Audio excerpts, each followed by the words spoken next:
In the first two books, I concentrated a lot on, and actually in the third book too, I concentrate a lot on the technological aspects of NASA.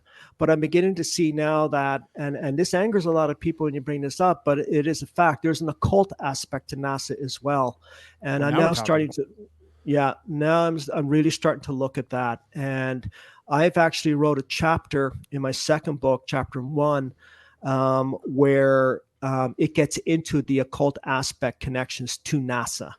Can you And elaborate on that any further? sure, there was a scientist back then in the 1930s, 1940s, and his name was Jack Parsons. And Jack Parsons is an amazing individual. Here was a man who, at 18, 19, 20 years old, walked into Caltech, that's California Institute of Technology, and to discuss rocket propulsion systems with a scientist there. Long story short, he ends up getting on becoming a staff, and he had no higher education. He had no education higher than grade 12, and yet he's responsible for any success that anybody thinks that NASA has today. Jack Parsons is responsible for that. What makes Jack Parsons even more interesting is that he spent half his time working on rockets and the other half involved in the occult. He was very involved with the Aleister Crowley, who was the famous occultist in Britain. Yep. And he was very involved with Ron L. Hubbard, who, of course, went on to develop Scientology. started Scientology. Exactly. And for those of you out there to know, it's a real big, it's a very influential when it comes to Hollywood. So so going back to Jack Parsons, he was very involved in that. And it turns out that a lot of scientists that were involved in the California Institute of Technology at that time were themselves involved in the occult. And it goes from there. Now, Jack Parsons was killed in an accident, supposedly, in 1952. But his theories were carried on to, his theories are actually, because of his theories, it made the space shuttle successful. That's how brilliant he was.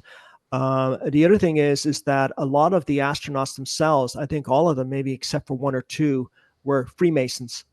And that just seems to be a recurring theme when it comes to anything of that magnitude, when it comes to projects connected to any government. There seems to be always some kind of occult connection, Freemasons, Skull and Bones, Illuminati, you name it. It was very involved. And the symbology is there as well. So, I mean, if you look deeper into Apollo 11 with Neil Armstrong and Buzz Aldrin, Buzz Aldrin was I think he was a 33rd degree Freemason. So at the same time, it's very interesting because James Webb, the director of NASA himself, was a Freemason, and so was President Lyndon Johnson at the just before it was after the he actually was out of office by that time, but he himself was a 33rd degree Freemason. So you have to ask yourself, what is this really all about? And when you get deeper into the cult aspect, it's quite a rabbit hole. So I'm looking more into that now, but it's quite interesting, and it just makes me wonder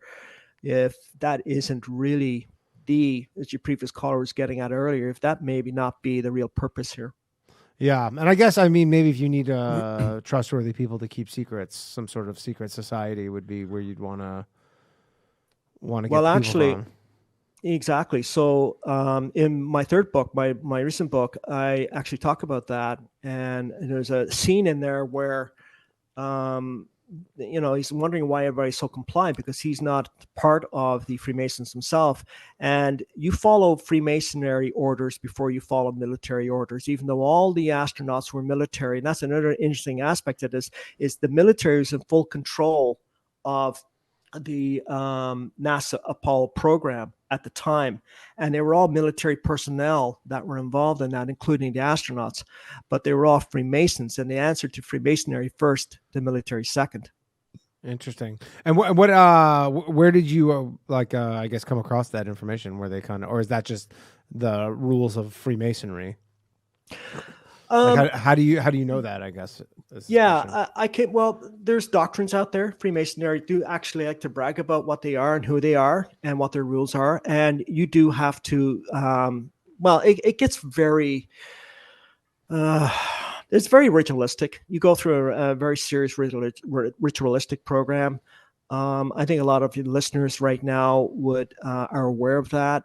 And you swear an oath, or it's death. You Yeah. swear an oath to them first.